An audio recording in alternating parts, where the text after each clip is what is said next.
Another mini vlog. O, syempre, dahil taga-bundok tayo, iti-testing natin kung kaya natin kumain dito sa McDonald's. At dahil nga touchscreen nga ito, sa haba-haba nga pala ng pila, pagdating nga sa akin, wala ang aming gustong kainin. Kaya naman tayo ay nadismay at pinuntahan na nga namin ang aming daddy at ang aming baby shark para naman ayain na sila sa ibang kainan dahil sa sobrang haba nga ng aking pinagtiis. Pagdating sa atin ay wala na yung ating mga balak bilhin.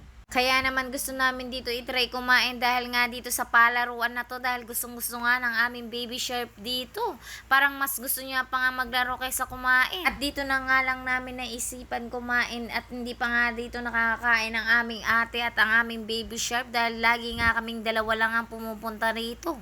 Dahil sa mga panahon nga ay galit na nga ang aming ate dahil hindi nga daw siya nakakain sa McDo. Hindi pa nga rin daw siya nakapaglaro. Ay Diyos ko, kalaki na pero maglalaro pa. Dahil nga sa sobrang tagal nga daw niya maghantay ng pagpupwestuhan namin sa McDo. Shoot mare, hindi kami natuloy kumain dun kaya Gina G siya. Masok nga lang daw kami doon at pinaglaro namin ang aming baby shark sa daw hindi nakapaglaro. Kaya ang sabi ko naman, better lucks next time na lang tayo pupunta yung hindi na ganun karami ang tao. Pero dahil hindi naman naaalis yung McDo dahil nakatayo na yun. Charot! At ito nga pala ang aming on order at aming kakainin dito. Dahil nga only rice to, pwede na at pwede na talaga. Kaya Portago ang mga person. At wala na rin naman siyang choice kahit na magalit siya. Kami masusunod dahil kami ang magulang mo. Charot! Satisfy rin naman ang aming baby shark dahil nga nakapaglaro siya. Kaya naman pagdating din dito ay gutom na gutom nga rin siya.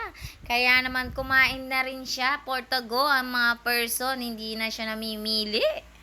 Kahit kanin lang ang sinusubo niya, kinakain niya talaga. At buti na lang pala ay pagod siya dahil kung hindi siya pagod, Diyos ko, ewan ko na lang kung makakain kaming matino dito. Dahil wala na namang gagawin niyan kundi gustong maglakad dahil nga mukha siyang tanod. Charot! At lagi nga kaming kumakain nga dito kaso kadalasan nga dito ay laging sarado. Ewan ko ba kung marami silang branch pero feeling ko iisa lang nga ito. At itry nyo nga rin kumain dito ay talagang mapapa-anli rice ka talaga dahil nga masarap nga dito. At kaya nga paulit-ulit nga rin kami kumakain. At dahil nga sobrang dami namin kinuhang kanin ay halos di na nga namin maubos ang aming ulam dahil nga sobrang laki nga rin niya. At di ko nga rin alam kung saan kami nasuya, kung sa manok ba o sa mantikang pinaglalagay namin sa aming kanin dahil nga ang sarap talaga ng sausawan. At dahil nga pagod na pagod ang aming baby shark ay talagang ganado nga siyang kumain. Kahit kanin nga lang ay sinusubo niya. At madalang nga lang din kumain ng aming baby shark ng kanin dahil kadalasan niyang kinakain ay dedi nga lang.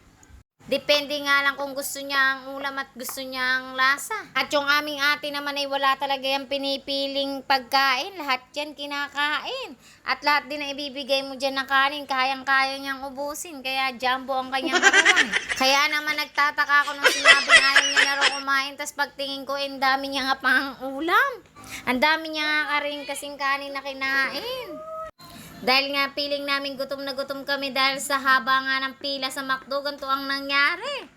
Yung akala mo ay wala na kaming bukas. Pero babalik pa nga rin kami doon dahil titikman nga namin kung anong mga pagkain doon na aming masasarapan. Dadating nga rin tayo sa tamang panahon na wala ng tao doon at tayo na lang ang namimili. Charot! Buti na nga lang nangyayari ng aming daddy dahil kaming dalawa na lang ng aming ate ang kakain dahil nga mabilis nga siyang kumain para naman makakain kami ng maayos-ayos. At hindi nga rin pala ako makapagsawsaw ng masarapan dyan dahil nga may baby shark kami. At kahit nga nabusog nga kami, kailangan nga namin ubusin yung mga pinag-o-order namin dahil ang daming ang kanin na inalagay. Baka nga mag-additional kami pag hindi namin naubos ito. Kaya naman Portago ang mga person kahit busog na. At eto na ang ending. Thank you for watching. Bye-bye!